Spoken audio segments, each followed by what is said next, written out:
party candidate shall have to furnish an undertaking in the application form under Suvidha that it shall abide by all the extant instructions, guidelines in this regard.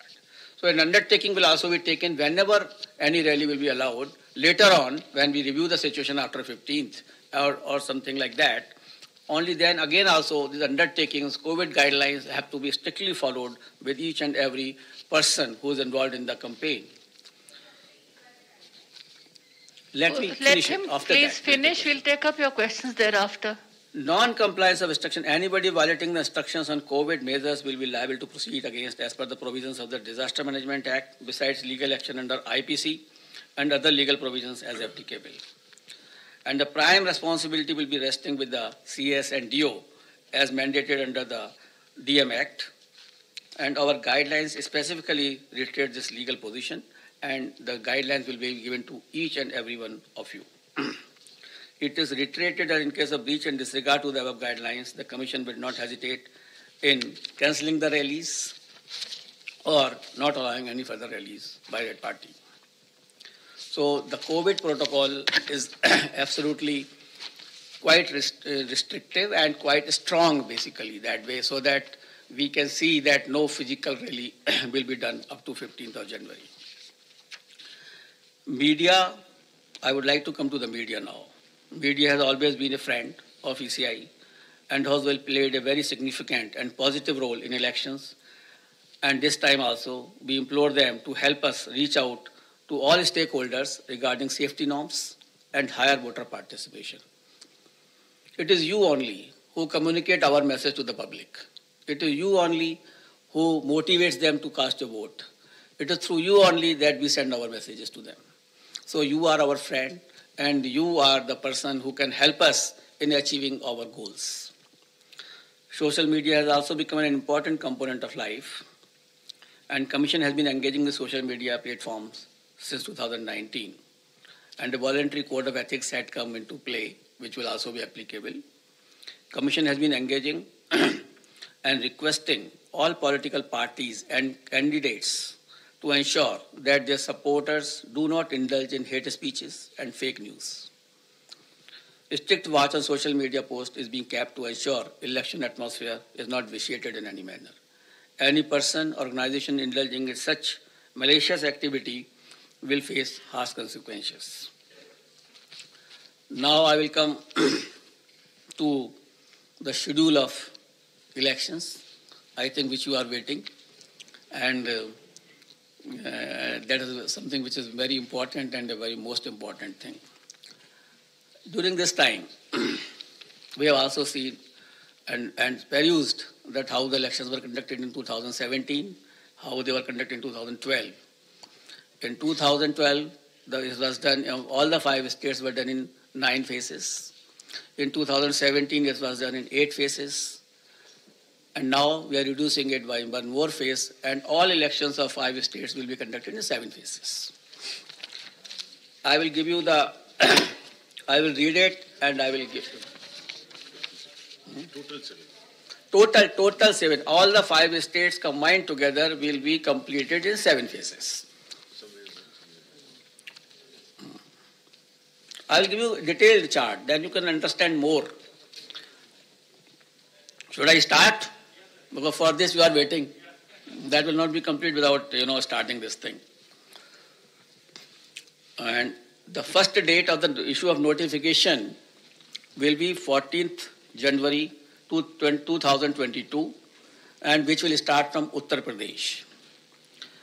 This will be the first phase of Uttar Pradesh. The issue of notification is 14th January. Last date of nominations, 21st January. Scrutiny of nominations, 24th January. Last date of withdrawal of candidature, 27th January. And date of poll, 10th February 2022. This is the first phase. Now let us come to the second phase, which is a very important phase. In second phase, we will be covering 4 states. Uttar Pradesh, second phase. Punjab, in 1 phase. Uttarakhand, in 1 phase. Goa, in 1 phase. So Uttar Pradesh, Punjab, Uttarakhand and Goa. In second phase, Punjab, Uttarakhand, Goa will be over. And here the issue of notification will be 21st January. Last date of nominations, 28th January. Scrutiny of nominations, 29th January. And last date of withdrawal of candidature, 31st January. And date of poll, 14th February, that is Monday. Third phase, only Uttar Pradesh. That is issue of notification, 25th January. Last date of nominations, 1st February. Scrutiny of nominations, 2nd February. Last date of withdrawal of candidature, 4th February. And date of poll, 20th February, that is Sunday. Uttar Pradesh, fourth phase. Issue of notification, 27th January. Last date of nominations, 3rd February. Scrutiny of nominations, 4th February. Last date of withdrawal of candidature, 7th February. And date of poll, 23rd February. Uttar Pradesh, fifth phase, and first phase of Manipur. Manipur will be done in two phases. So on fifth phase, we will be having Uttar Pradesh fifth phase and Manipur first phase. Here the issue of notification is 1st February. Last date of notification, last nomination, 8th February. Scrutiny of nominations, 9th February. Last date of withdrawal of candidature, 11th February. And date of poll will be 27th February 2022. Uttar Pradesh sixth phase and Manipur second phase. Here the issue of notification will be 4th February 2022. Last date of nominations, 11th February 2022. Scrutiny of nominations, 14th February 2022. Last date of withdrawal of candidature, 16th February. And date of poll, 3rd March. That is Thursday. That way Manipur also completed the sixth phase. Uttar Pradesh, seventh phase. Issue of notifications, 10th February. Last date of nominations, 17th February. Scrutiny of nominations, 18th February. Last date of withdrawal of candidature is 21st February. And date of poll is 7th March. So on 7th March, all polling will be over. And the date of counting is 10th March 2022, that is Thursday. Last time, 2017, the election was announced on 4th of January, and the counting was on 11th, and here we are announcing on 8th. So we are squeezing the time as also, and the faces also. And that particular schedule will also be given to you, and how the faces of UP have been put in 7 phases will also be provided to you by the media cell here.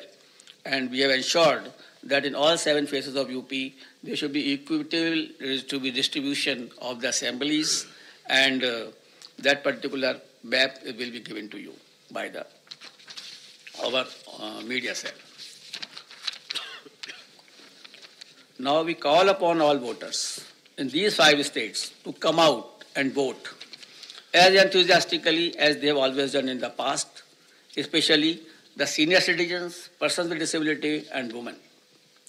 Your presence at the polling stations, despite many odds and personal circumstances, is nothing short of being truly inspirational.